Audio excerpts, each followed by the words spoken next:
federal education policy development, federal education law, but I've also worked widely across the states in a number of capacities. As a consultant, as a reform advocate, a nonprofit CEO, to both design, enact, and implement reforms at the state level as well as at the federal level. We'll have an opportunity to talk a little bit more about some of those experiences, I'm sure. I've also been deeply committed for over 20 years in the field of education, public education reform. And I've worked in a variety of positions that I think cumulatively have prepared me to be an outstanding state chief. Early in my career, I spent some time at the California Department of Education. I've actually worked for a national teachers union. I've been at a couple think tanks, a private foundation. I have been at, worked for Congress, a senior appointee at the U.S. Department of Education, a national school choice leader and nonprofit CEO, and an education reform consultant where I've worked with a diverse array of clients, including most recently the U.S. Department of Education on the Race to the Top district program, of which I want to congratulate, if you have not already. As you've seen in the last hour, that Miami-Dade had won one of the awards. I saw the press release as I was waiting in the green room. My career has been committed to the types of reforms that Florida has been implementing for over a decade. High standards that are internationally benchmarked. Accountability through high-quality, rigorous assessments. Expansive, high-quality school choice reforms that allow parents the opportunity to choose the best school for their child, whether that's in the public system or the private sector. Teacher tenure and evaluation reforms, performance-based pay, digital learning, and blended learning is a new area that I've increasingly been getting involved with. I believe my experiences and my background have well prepared me to be an effective leader, to take charge, and to boldly proceed with both advocating for reforms at the state legislative level, working with the governor and U.S. partners, as well as implementing those in a very complex bureaucracy. Florida is a very large Department of Education, as you know. My involvement at the U.S. Department of Education, working in a very large 11,000-person staff and consultant bureaucracy, and seeing the inner working of that, I think would be essential to my ability to succeed in this position. I commit to working with all of the stakeholders in this state, and that's something that I want to emphasize, that foremost those stakeholders are parents, but they include the district superintendents, the administrators, the teachers, civil rights advocates, and the business community, among many others. And I will be accessible and approachable if chosen for that position. I've worked in a very bipartisan way, despite having held senior Republican appointments in Congress and in the Bush administration, on issues like the No Child Left Behind reauthorization, the IDEA reauthorization, working across multiple states, 20, 25 different states that I've worked in, on school choice issues, to not just advance reforms and articulate how to best design them, but to design them and then help states implement them in a way that's politically sustainable. Florida is one of the examples that I think that school choice reform has been able to achieve substantial and advancing political sustainability on a lot of the issues. That's the kind of approach that I would want to be taking in a state that has had significant reforms already in place and is looking to both jump to the next level as well as make sure that they preserve and keep and sustain the sentiment on the existing reforms that are there. So I want to thank you again for your invitation to speak with you. I look forward to the ensuing dialogue. Thank you. Perfect. Thank you, Charles. Sally, why don't we start with you and we'll move around. I have just two questions. Okay. Let me ask them one after the Yeah, other. that'd be fine. Thank you for being a part of this process, and congratulations to you. Appreciate you being here.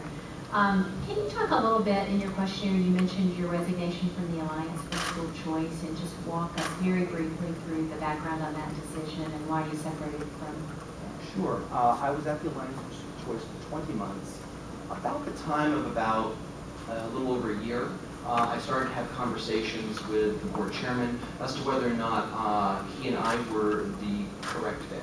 And we talked about that for about 6 months. The board was going through some serious discussions about how it wanted to possibly restructure the organization itself, what direction it wanted to go in.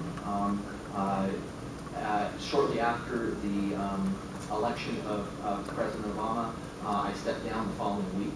It was a voluntary resignation, and I have continued to work cordially and collaboratively with leaders at the new name of the organization, which is the American Federation for Children, which is a more C4 advocacy-based organization than the Alliance for School Choice, which was a 501c3 education-based organization. And they've moved in a different direction and a different strategy after I left. You mentioned your work at USDOE and I think 11,000 employees there and specifically managing large organizations. And you referenced in your questionnaire a little bit about the idea of a policy council. The Florida DOE is a large and complex organization, and we also have sort of an interesting system where you are a governor's agency, but there's also a board, which you are, you will be in constant contact with much more than you probably would like. How would you see more specifically, managing those relationships, the governor, the board, your relationships with those entities, and also, can you tell us a little bit about your management style, your leadership style that you would bring to this job? Sure. Well, I'll start off with talking about my sort of how I envisioned the state chief in Florida role. I really see that if I was in this position, I would be the partner on policy with the State Board of Education. That you would be driving key decisions, and that I would be helping to inform those and to make sure that they get implemented and they get thoroughly vetted, considered, and methodically approached so that you're able to make the absolute best decisions as a state board on education policy, on rules, and on the direction of the Florida Department of Education. As commissioner, essentially I would be almost the CEO of a large organization that would need to be aligned with all of those priorities. And so I would be reporting to you to effectively demonstrate my ability to manage this complex organization, to take it apart step by step and level by level to figure out how do everything that happens at that organization from top to bottom align with the priorities. What's out of place, what high quality decisions of staffing need to be made. Would there need to be reorganization at some level of some of the components of the department in order to either streamline it or to make it more clearly focused on the key priorities of major policy implementation decisions that need to be made over the next several years? That's the approach that I would take. In regard to the governor, I would see the governor also as a partner with both this board and myself in helping to promote and pass education reforms, and that any disagreements or strategies would be handled privately so that there would be a unified voice, hopefully, in Florida to advance and protect and expand reforms. Thank you. Doug, thanks very much for being here, Charles, and I must say I enjoyed the chance to meet you this morning and spend a little time together. Thank you, John. For one thing I learned this morning, which I think I'd like to get you to repeat now for the benefit of all of us, is the scope of control that you've had in prior jobs. You were discussing especially your time in the U.S. DOE and your different jobs there, and whether or not you were in the different departments, whether you were in fact the executive in charge or the chief of staff in charge in those relationships. I'm trying to get at the question of your ability to manage a large organization. Absolutely. I've had the benefit of actually serving 3 different positions at the U.S. Department of Education. I first came in as the Chief of Staff and Senior Counsel to the General Counsel, who was the 4th ranking person at the Department of Education. I was essentially his day-to-day de facto manager of the staff in this organization. We had about 90, 95 attorneys. We had several dozen other support staff. They were divided across 7 divisions.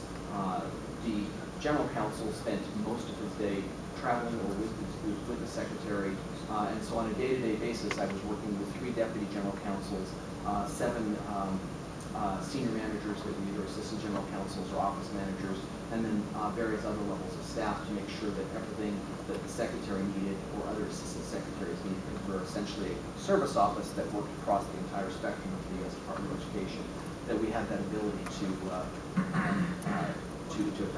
essentially serve our clients well. I was also involved directly in the performance evaluations of all of those employees, from top to bottom, up to my level. The Office of Elementary and Secondary Education was a very large office of over 250 professional staff. I was the number 2 person ranked in that office as the Deputy Assistant Secretary for Policy in Elementary and Secondary Education. I worked primarily with all of the senior managers across that office, and there were 7 or 8 of the senior executive service career officials that were leading various divisions within OESC, that office. Working with them on the compliance issues for all of No Child Left Behind in the Title I area, and working essentially with all levels of management on a day-to-day basis. At one point, I was moved over to the Office of Planning, Evaluation, and Policy Development, which was another of the larger principal offices in the department. That office controlled the $60 billion budget for the Department of Education and all of the evaluations programs. It had about 115 people in the direct staff. And again, I was the chief of staff in that office, the number 2 ranking official, and worked across all of the senior managers in that office.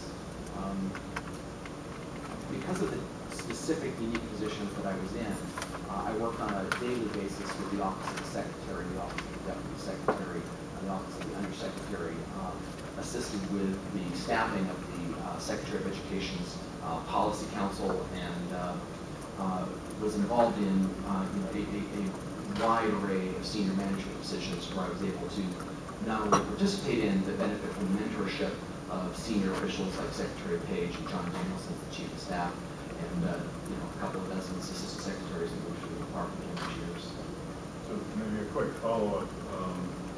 How much of your time in the department was what I would call legally focused, so a legal brief or a general counsel brief, and what percent of your time was general education policy, curriculum, and that kind of stuff? Yeah, in terms of the legal briefing, it was actually relatively small. I was actually coordinating the legal and policy issues and managing them through the process. But I was not spending my years in the general counsel's office as a practicing attorney briefing the district or court of appeals briefs. I was the senior liaison often, not all the time, but often with court of appeals and sometimes U.S. Supreme Court cases which were being litigated by the U.S. Department of Justice. But my job was really in the general counsel's office, trying to make sure that I was the point person to make sure that the secretary and the president's policy was being followed and implemented by a wide range of attorneys who were writing regulations and providing counsel on programs throughout the department. Thank you. Charles, thank you so much for being here today. I'm going to ask an out-of-the-box kind of question. If you started the job a week from today, what do you think in the first 30 days would be your top 5 priorities? Top 5, you said? Five things. Sure. That you think in the first 30 days you would want to address, you would have to address, whether it's within, something around the state, what you perceive would be the first 5 things you would handle. I think there would be one of the first things would be to be looking for a strong chief of staff. I have served as a strong chief of staff to senior leaders. I know how essential it is. Also, when I took over the Alliance for School Choice for the first 6 months, I was transitioning a staff who had been based in Arizona, and I moved them and actually replaced almost 2/3 of the staff and changed the management structure of that organization simultaneously with this move. And I did not have my own chief of staff in the first 6 months. I learned a lesson that was a central component to being able to outreach to stakeholders and to be able to be a communicator as well as a executive of the organization. A second thing that I would be doing leads me to the stakeholders, which is that I would be reaching out to listen to and get input from the various stakeholders at all levels in Florida, whether that be community college presidents, large district and smaller district superintendents, teachers, parent groups, those are the kinds of things that I would want to be able to hear their concerns and understand what their involvement in the process has been like, and how they've dealt with or been dealt with by the Florida Department of Education. So chief of staff, stakeholders, I would really be wanting to get to know the personnel. I assume pretty much from day one, I would be a commissioner who would start walking some of the halls and be eating in a lunchroom if there is one. I'd want to get to know who are the people that are here. One of the things that I did, I think, very successfully at the U.S. Department of Education is I got to know and build trust with and have relationships with everybody from secretary, administrative assistants to career mid-level to senior level officials. They knew they could rely on me, they could come to me with their concerns, and that there was an openness in our ability to work together. I'd also want to be gathering information through that same process about where the strengths and perhaps some of the deficiencies in the department are, and also be reaching out to other folks in the stakeholder community about that as well. So I think those are probably the three biggest priorities that I would take into that. Of course, during the same period of time, we'd be prepping for a legislative session, and so I would be working directly with you and with the governor's office. I'm trying to figure out what is that agenda, how are we going to advance it, and how are we going to communicate that. I would suspect that I would probably be spending 30 or 40% of my time managing the organization, 30 or 40% of the time with stakeholders, and an increased period of 30, 40, even more than that by the time that the legislative session started coming around. And that would be a gigantic priority in that February through May, June period. Sure. Charles, you stated in your paperwork that you're applying as, you classified yourself as a non-traditional candidate.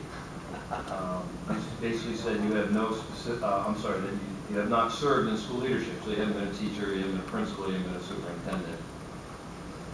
We have 67 pretty strong-minded superintendents out there that have opinions. And I've worked with a number from different vantage points, but so how would you overcome, if you would, or what are the deficiencies there that because you didn't come up through the system as a teacher, a principal, a superintendent, and now you're the chief?